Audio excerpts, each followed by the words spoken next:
Welcome to another lecture of second year. आज हमने जिस बारे में बात करनी है वो डेरिवेशंस के रूल्स हैं।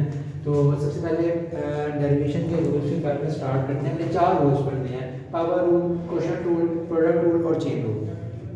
सबसे पहले जब भी कोई भी वैल्यू किसी भी चीज़ पर डिपेंडेंट होती है फंक्शन पर, तो हम जब उसका डेरिवेटिव लेने जाते हैं तो हमने डेरिवेटिव लेना होता है उसके रिस्पेक्टिव। मिसाल के तौर पर मैं एक मिसाल देता हूँ कि लेट्स से मैं कहता हूँ कि कोई कार है और वो डिपेंड कर रही है टायर पर, और मैं कहता हूँ कि कार का कोई डेरिवेटिव लें, तो मैं हमेशा क्या करूँगा तो किस चीज़ पर डिपेंड कर रही है। अगर वो टायर पर डिपेंड कर रही है तो मैं कार का डेरिवेटिव लूँगा with respect to tyres. Okay, अगर मेरे पास कोई कार है और वो इंजन पर डिपेंड कर रही है तो मैं उसका डेरिवेटिव लूँगा with respect to its engine. इसी तरह यहाँ पे y डिपेंड कर रहा है x वाले फंक्शन पर, तो मैं डेरिवेटिव लूँगा विद रिस्पेक्ट टू x। ठीक है, अब पावर रूल क्या कहता है? लेट्स से कि हमारे पास कोई भी वैल्यू आ जाती है, कोई फंक्शन आ जाता है और उसकी कोई होल पावर होती है। क्लियर? तो हमने उसका डेरिवेटिव लेना है, तो सबसे पहले हम देखेंगे कि डेरिवेटिव कर रहे हैं, डिफरेंशिएट कर रहे हैं किससे? विद रिस्पेक्ट टू x से। तो पावर रूल कहता है जब भी किसी फंक्शन की पावर होती है तो वो पावर शुरू में आ जाती है। लेट्स से मैं यहाँ पे डेरिवेटिव लिया y का विद रिस्पेक्ट टू x, और यहाँ पे भी मैंने डेरिवेटिव लिया with respect to x of this function. तो जो भी इसकी पावर होगी ना, लेट्स से ये पावर है, जब मैं डेरिवेटिव लेने लगूंगा तो पावर रूल अप्लाई होगा।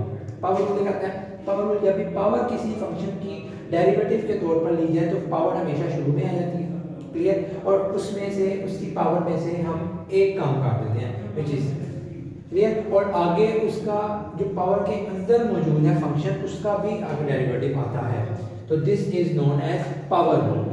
एक कोई मिसाल लेते हैं, लेट्स से मैं कहता हूं f y is equal to x square, तो मैं डिफरेंशिएट जब भी y को विद रिस्पेक्ट टू x करूंगा तो पावर हमेशा शुरू में आएगी विच इज 2, पावर में से एक काम होगा विच इज 1, और आगे उसकी पावर में जो अंदर x लिखा है उसका भी डेरिवेटिव होगा विच इज 1, तो इसका टोटल डेरिवेटिव क्या होगा? 2x। क्लियर?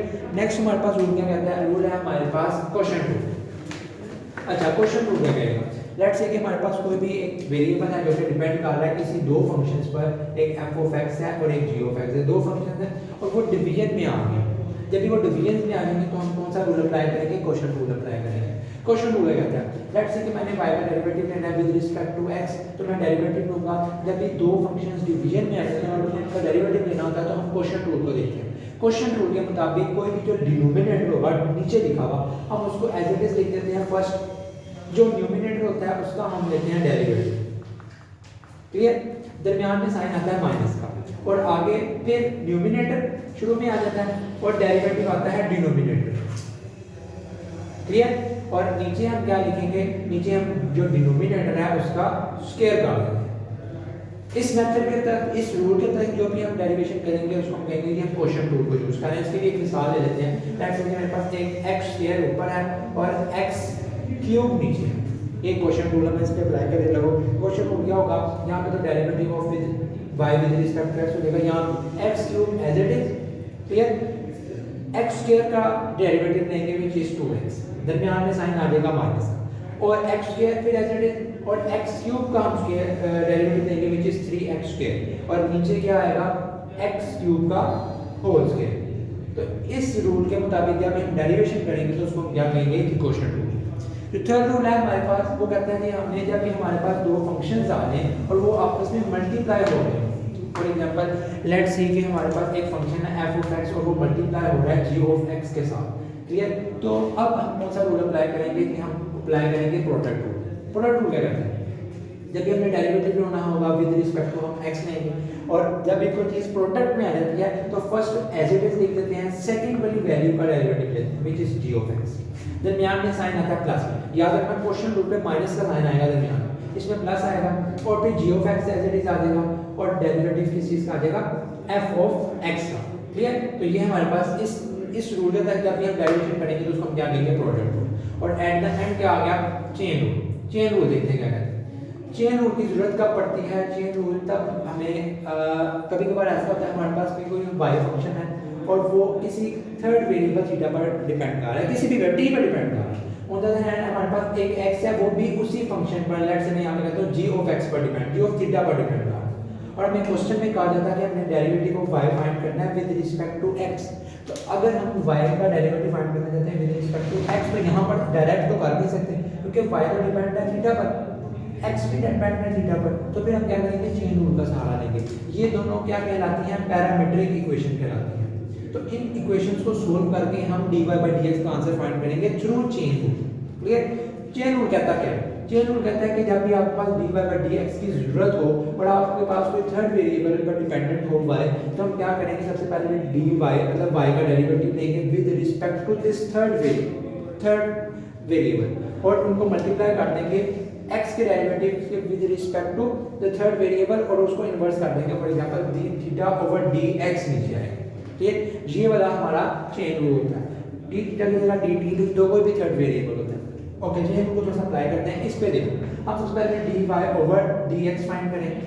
क्लियर? इधर कोई भी फंक्शन होगा, लेट्स से मैं कहता हूं y डिपेंडेंट है किसी और फंक्शन पर sin थीटा, y डिपेंडेंट है sin थीटा और cos डिपेंडेंट है x is equal to cos theta. Clear? ये हमारे पास एक क्वेश्चन बन गया कि y भी थर्ड वेरिएबल पर डिपेंडेंट है, मतलब थर्ड फंक्शन पर, और x भी थर्ड। हमने फाइंड करना है dy बाय dx, तो हम क्या करेंगे, पहले y का डेरिवेटिव लेंगे विद रिस्पेक्ट टू थीटा। क्या आंसर आएगा, sin का होता है cos थीटा। तो हमारे पास ये डेरिवेटिव आ गया। आगे थीटा का भी डेरिवेटिव विच इज 1, तो हमें वो लिखने की जरूरत नहीं है, लेकिन चलो अब हमने x का डेरिवेटिव लेना है with respect to d theta. cos theta का आंसर आता है माइनस sin थीटा और आगे इसके एंगल का डेरिवेटिव विच इज 1। अब हमारे पास dy बाय d थीटा का आंसर भी आ गया। d थीटा और dx का अगर इसको उल्टा दें तो हमारे पास दोनों चीजों के आंसर आ गए। हम इसको अप्लाई कर देंगे उधर। dy बाय d थीटा का आंसर क्या है, cos थीटा। मैं इधर cos थीटा लिख देता हूं। क्लियर? और यहाँ पे dx ओवर d थीटा का आंसर है, तो d थीटा ओवर dx का आंसर क्या होगा, इसका इन्वर्स हो जाएगा which is 1 over sin theta. तो मैं इधर अप्लाई कर देता हूं, तो -1 ओवर sin थीटा बन गया। तो हमारे पास आंसर क्या आएगा, माइनस cot थीटा। तो dy बाय dx का आंसर क्या आ गया, माइनस cot थीटा। हम इसको डायरेक्ट किसी इन तीनों रूल से अप्लाई नहीं कर, मतलब इन तीनों रूल्स के साथ हम कभी भी इन दो पैरामीट्रिक इक्वेशन को फाइंड नहीं कर सकते। हमें किसी रूल्स की जरूरत पड़ती है जो कि दो पैरामीट्रिक इक्वेशन को सोल्व करके हमें किसी थर्ड वेरिएबल से निपटने की, और मतलब हमारे पास कोई थर्ड वेरिएबल आ गया और हमें y का डेरिवेटिव फाइंड करना है विद रिस्पेक्ट टू x, तो फिर हमें इन दोनों इक्वेशंस को मिलाना पड़ेगा। तो मिलाने का काम क्या करता है, चेन रूल करता है। और हमारे पास फार्मूला है, यहाँ पे कोई भी अगर लेट्स से कहते हैं यहाँ पे t है, तो यहाँ पे हमारे पास क्या हो जाएगा, t हो जाएगा और कोई डिफरेंस नहीं। क्लियर? आज के लिए बस इतना ही। इंशाल्लाह ताला किसी किस्म की भी क्वेश्चन होगी तो आप मुझे नीचे डिस्क्रिप्शन में या नीचे कमेंट्स में बताएं। और that's it for today. Thanks for listening.